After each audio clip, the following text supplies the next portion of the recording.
Hi everyone, welcome to my channel, Classic Rando 74. Today we're going to talk about a mythical figure, the 1985 Kenner Power the Force Yak Phase.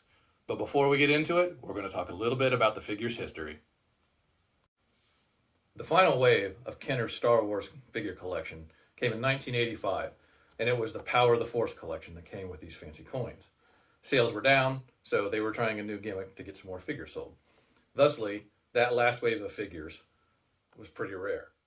Now, when you look on the back, it shows all the figures that were there.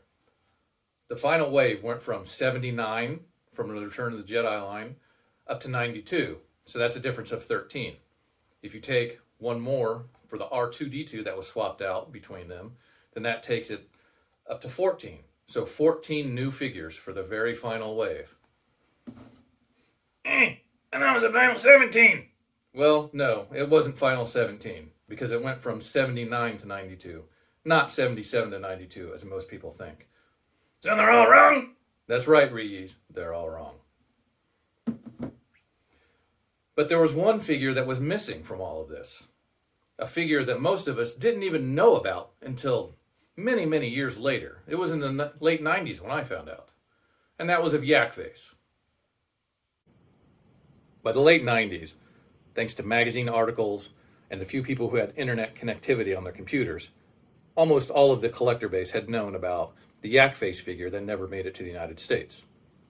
Hasbro, in their Power of the Force 2 line, came out with this Yak Face figure, which was the first one almost all Americans had access to buying. Really, it's not that great of a figure when you look at this ridiculous orange color on his coat, but it flew off the shelves, and all of us, including myself, were thrilled to have it.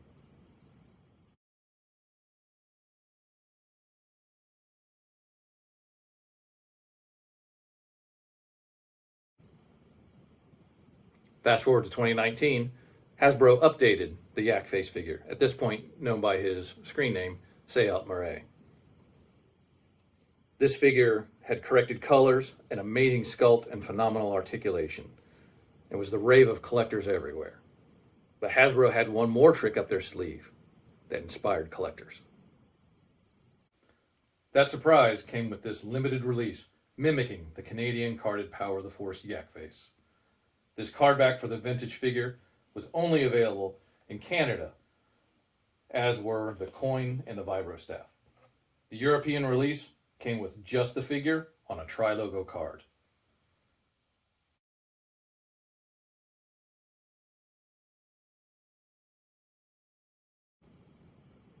Onto the figure. I was able to get this figure through a trade, and before that, this figure came from France. Since this is of European origin, it did not come with a weapon or a coin, so it's just a figure. Now, the figure itself, all the joints move smoothly. Nothing is seized up. The head turns. All the articulation is still good.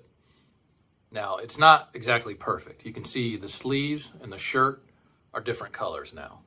I don't believe they were originally like that. But the paint for the hands, they still match. There's a little bit of paint scuffing that's happening. And when you look on the back, there's a little red mark. And just as you're going around, you can see kind of the seam on his head. It doesn't look perfect, but really, for a 1985 figure, this is pretty incredible. I am thrilled to have it, and you can be sure that I am going to be putting him in some of my, silly videos that I make.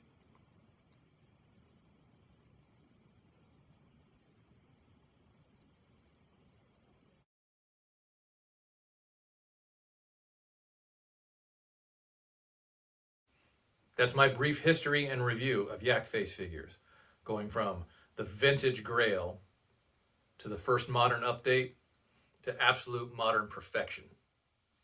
Let me know what you think about these figures or the review down below. Thank you for watching.